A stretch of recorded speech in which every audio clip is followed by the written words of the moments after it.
இறங்கி இருக்காரு. விஜய் வந்துட்டான் பாரு, இவருக்கு லேசா இல்ல, உச்சந்தல இருந்து உள்ளங்கால் வரைக்கும் நடுங்குறாரு. எப்படிங்கிறாரு? நடுங்குது. எங்க ஒரே குளிரு, பயம். எப்ப பாரு விஜய விமர்சிக்கிறதுக்கு இவருக்கு என்ன அருகதை தகுதி இருக்கு? அவன் வரான் வரல, உனக்கு அது தேவையில்லை. இப்ப நான் கூட நாளைக்கு எங்க வேணாலும் வரலாம். வசதி வாய்ப்பு அது அப்பாயப்பட்டது. எனக்கு ஒரு இந்த 3 பேர் நீங்க ஓட்டு போட மாட்டீங்களா? பார்ட்டிக்கு போடுவீங்களா போட மாட்டீங்களா? அவன் அத மாதிரி வரான். உங்க அப்பா முட்டுடா, உங்க சின்னவங்க, உங்க பெரியவங்க, உங்க ஜாதி ஜனம் அவங்களுடைய துட்டா கொடுக்க போறேன்.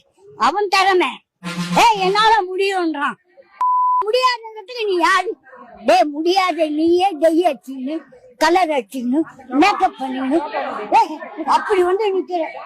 நீ இதெல்லாம் யார் வீட்டு பண்ணும்?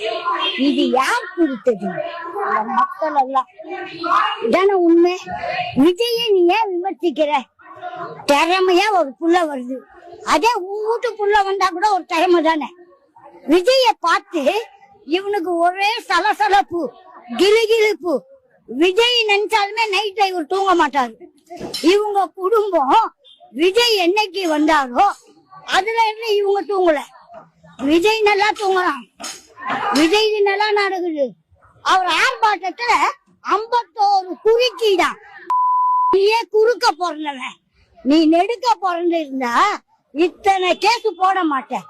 அவனுக்கு 1.5 கோடி கேஸ் போட்டியே, அவன் 1.5 கோடி கட்ட தயார். ஆனா நீ எத்தனை கோடி தின்ன? அதுக்கெல்லாம் கணக்கு இருக்கான்னா உனக்கு, உங்க அப்பனுக்கு, உங்க சித்தப்பனுக்கு, உங்க தம்பிங்களுக்கு, உங்க மொத்த பேர்கிட்ட இருக்கிற கணக்கை நீங்க ஒரு நாளாவது காட்டி இருப்பீங்களா?